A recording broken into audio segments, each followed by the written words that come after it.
कि कई बार कहते हैं ना कि अपनी कुर्सी से प्यार, अपने बिहार से प्यार, 20 वर्षों तक रहना, और इतना होने के बाद जब कार्यकर्ता पुनर्विचार के पोस्टर लगा दे कि प्लीज एक बार विचार करिए, मत जाइए, ये भाव, इसे छोड़ के भी जाने का निर्णय करना, और ठीक है उनका रेजिग्नेशन अभी नहीं हुआ है, ये सवाल तो कहीं ना कहीं जस का तस बना हुआ है। आरपी श्रीवास्तव जी, कुर्सी के लिए और अपने बिहार के लिए जब कई बार पलटी मार चुके हैं, तो क्या ऐसी कौन सी मजबूरी या उनको ऐसा मोह आ गया कि जाना है? देखिए, ये जो एक ऐसा प्रश्न है, इसका जवाब खुल के कोई नहीं दे पा रहा, क्योंकि इस समय सियासत और कहानी और समीकरण ऐसे हैं बिहार के कि कुछ समझ नहीं आता कि किस पल क्या होगा।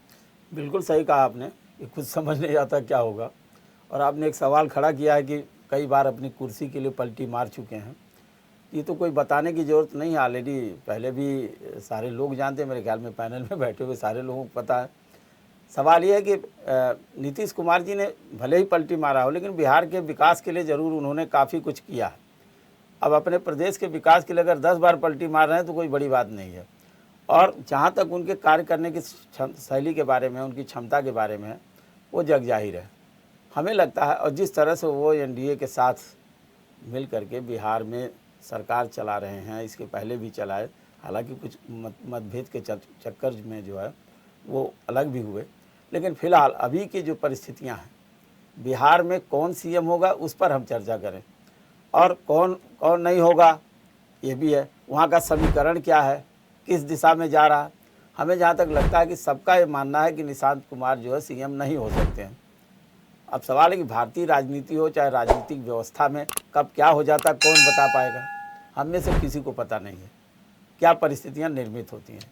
हाँ, इतना ज़रूर है कि इस नाम पर चर्चा जो आज है, क्योंकि उनको तुरंत जो है, जैसे ही वो राज्यसभा में का पर्चा भरे, उसके बाद तुरंत उनको प्राथमिक सदस्यता दिलाई गई।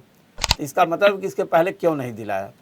कहीं न कहीं बात तो खटक रही होगी नीतीश कुमार को कि जेडीयू को चलाने वाला, जेडीयू की आगे ले जाने वाला, उनके जो सामाजिक न्याय की लड़ाई को आगे बढ़ाने वाला आखिर कोई न कोई होगा। और उस समय उनको जो है इस समय लाना, अगर मान लीजिए जेडीयू में बड़े नेता हैं, लल्लन सिंह हो, चाहे संजय झा हो या अन्य नेता हों, इतने बड़े बड़े नेता थे, इस वक्त में उनको क्यों लाया गया, ये एक बड़ा सवाल है और इस पर ज़रूर विचार करने की ज़रूरत है। जहाँ तक भारतीय जनता पार्टी और उनके शीर्ष नेतृत्व की बात है, ये माना जाना चाहिए कि वो बड़े सोच समझ के कोई भी कदम उठाएंगे, और शायद बिहार में जो भी सीएम होगा, निश्चित रूप से नीतीश कुमार की मर्जी के साथ साथ सबसे बड़ी सहमति केंद्र सरकार की होगी और भारतीय जनता पार्टी के शीर्ष नेतृत्व को होगा।